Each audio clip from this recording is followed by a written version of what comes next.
Edwin Sifuna.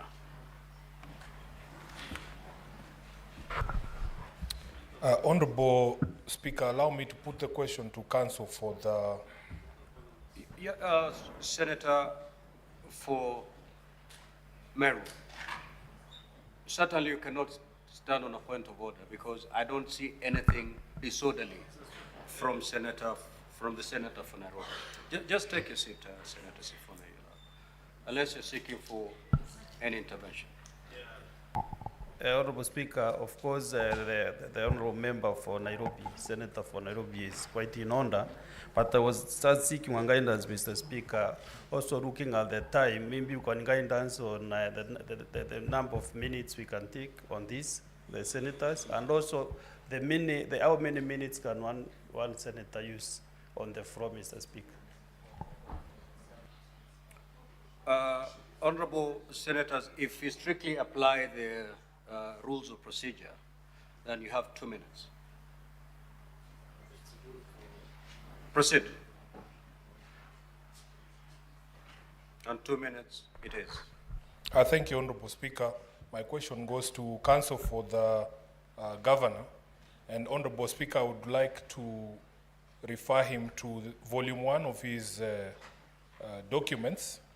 At page 7, Honorable Speaker, paragraph 20, there is an averment there, Council, that has been made by the Governor that in fact there was a holding of the High Court, and this is in reference to Malindi ELRC petition number E006.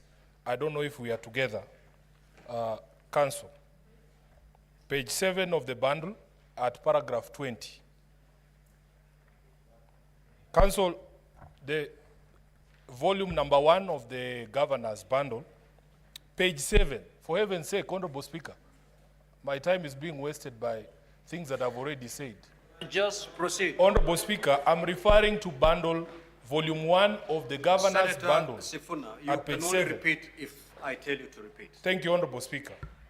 Council, you have presented the averments at paragraph 20A as a holding of the court, that in fact the paragraphs you have superimposed there were a holding of the court. Now, you are a lawyer of great repute, and reading a judgment you can ascertain what a finding of the court is as opposed to an analysis of the presentations of the parties. Honorable Speaker, the judgment referred to is at page 70 of that same bundle, exhibit number 1.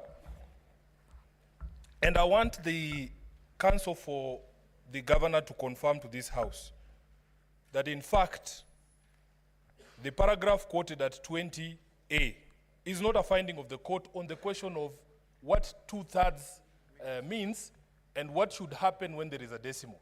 Honorable Speaker, I will refer you to paragraphs. He has quoted from paragraph 83, which cannot be a holding of the court. And in fact, the holding of the court should be at paragraph 86 of that judgment. Honorable Speaker, my question therefore to him is it proper for you to present an analysis of the case by the learned judge as a finding of the court? Honorable Speaker, that is the question I wanted to put to him. Senator Bonny.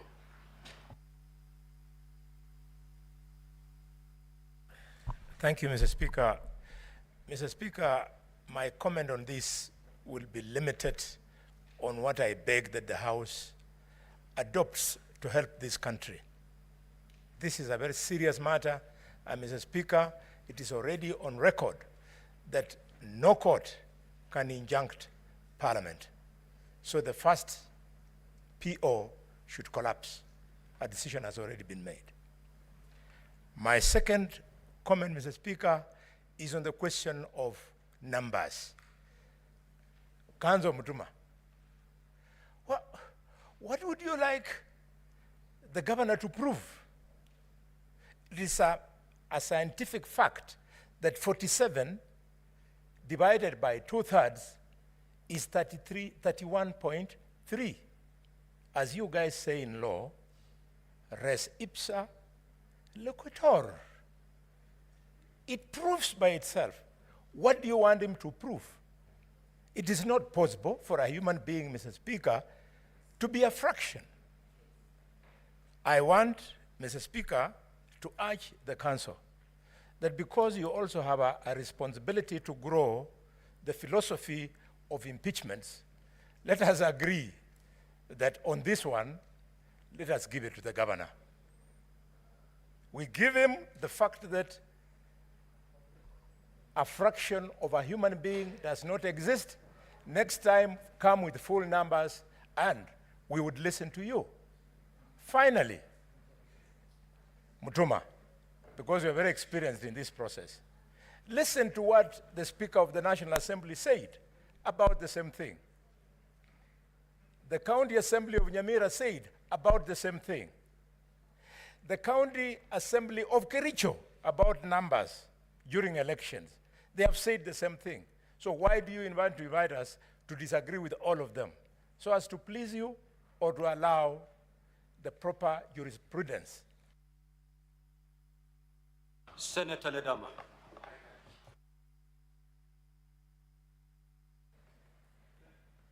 Thank you, Mr. Speaker. Mr. Speaker, I just want some clarity from the Council of the Governor.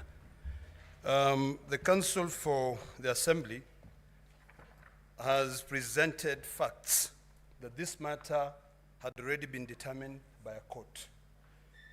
In their Volume 1, page 131, there's a finding of the court that when it comes to the issue of 2/3, it is not an issue where you determine the question of a human being being able to be fractioned, but rather a scientific. Are you then, in your submission, questioning, or rather, have you challenged, or has anyone else challenged that finding of the court in the matter of Michael Justin Dunda with the County Assembly of Tana River? So that is a point that I'd like you to clarify, because this is a finding of the court. Number two on that issue is on the finding on the matter to deal with JSC, where the court, according to the facts presented by the Assembly, stated that you round off to the nearest whole number. What would be the nearest whole number in a matter which is 31.3? Is it 31 or is it 32? Thank you, Mr. Speaker.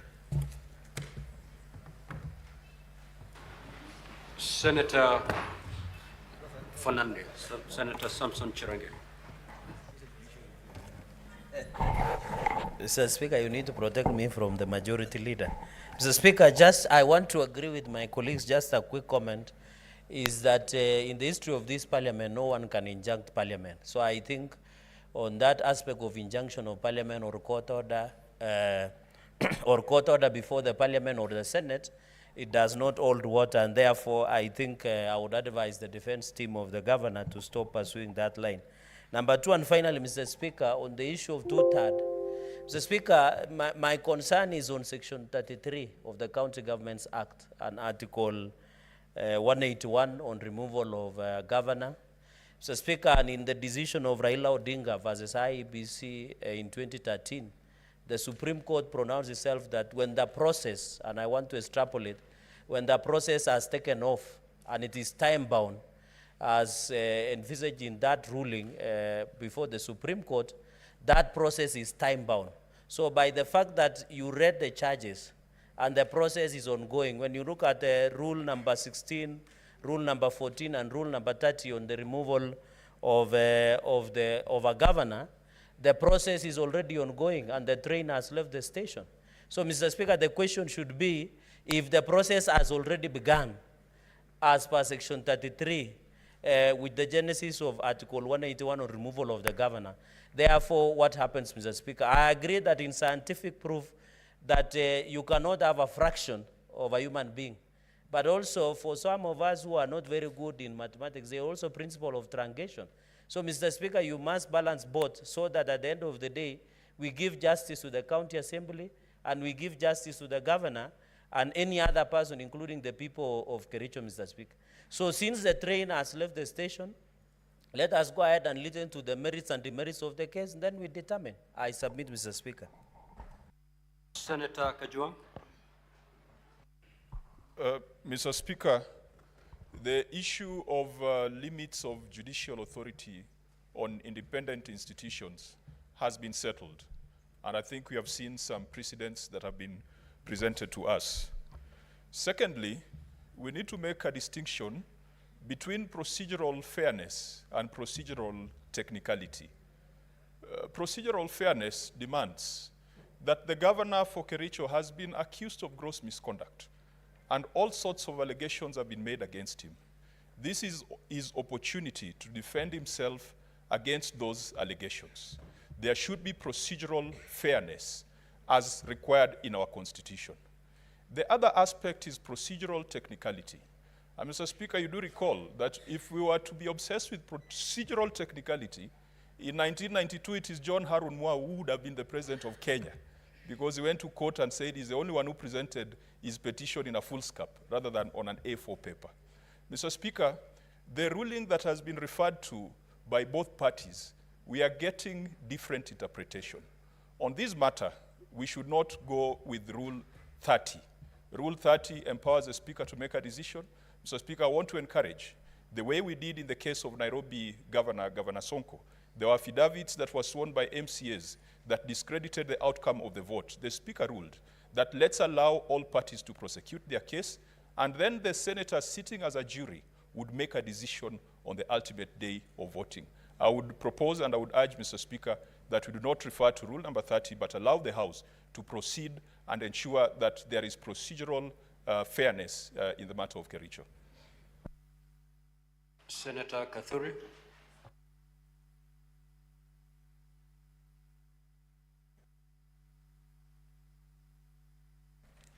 Thank you, Honorable Speaker, for this chance of the 2 minutes also to make a comment on this very, very important matter.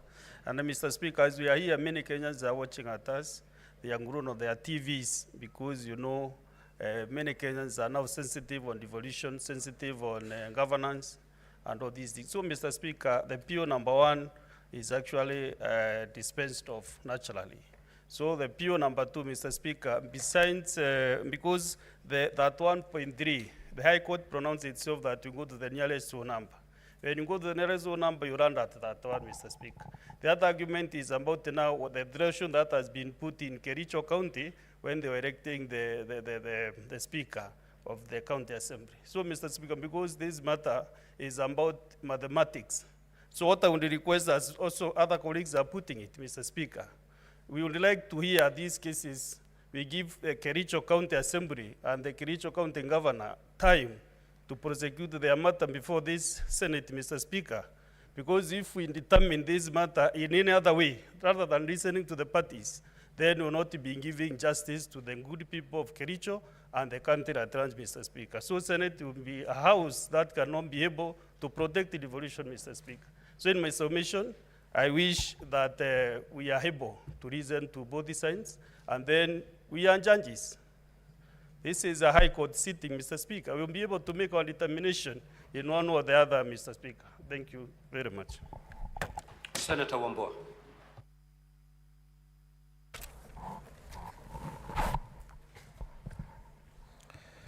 I thank you, Mr. Speaker. Mr. Speaker,